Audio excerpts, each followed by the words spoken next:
Qudiemna għandna għażla bejn Panama Muscat u l-poplu Malti.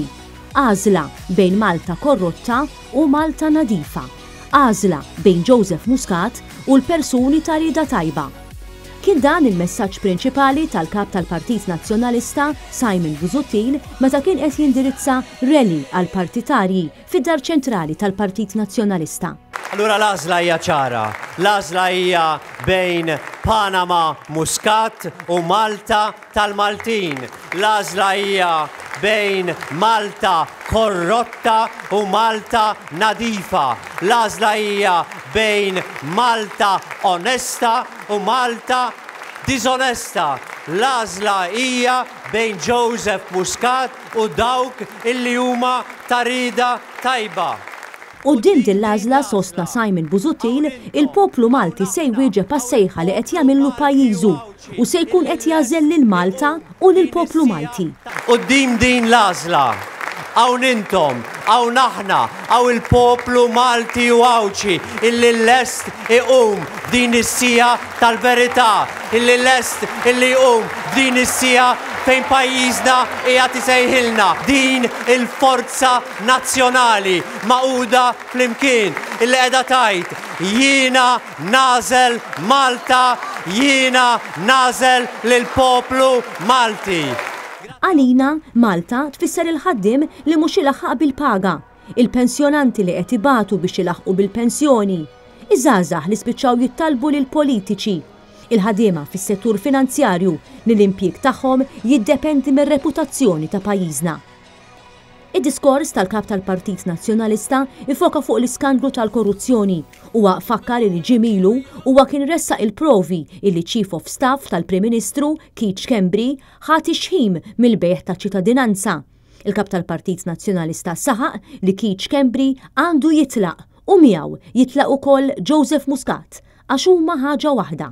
Jekk Keith Schembri allura involut f'din il-ħaġa għandu jaqa', għandu jitlaq. U jekk jitlaq Keith Schembri għandu jitlaq Joseph Muscat. Għax Keith Schembri u Joseph Muscat huma ħaġa waħda flimkien. Simon Busuttil qal li dan kollu wassal għal sitwazzjoni ta' inċertezza u instabilità politika li waslet għal kriżi f'pajjiżna.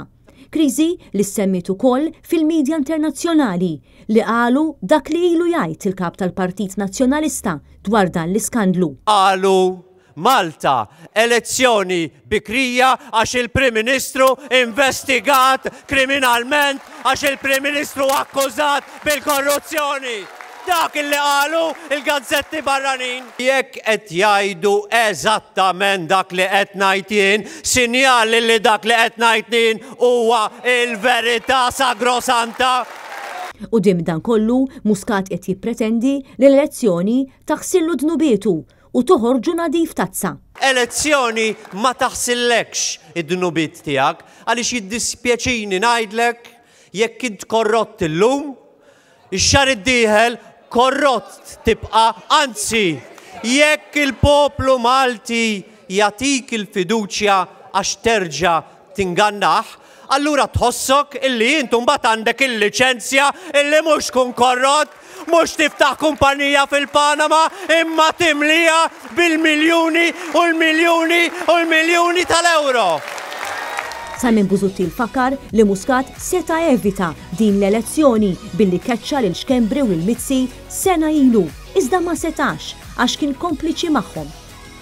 La kollha huma marbuta flimkien, saħaq Simon Busuttil, is-soluzzjoni hija li fl-elezzjoni li ġejja inneħħu l-Muscat li postu mhux fil-politika għax mexxa l-aktar gvern korrott li qatt kellna f'pajjiżna.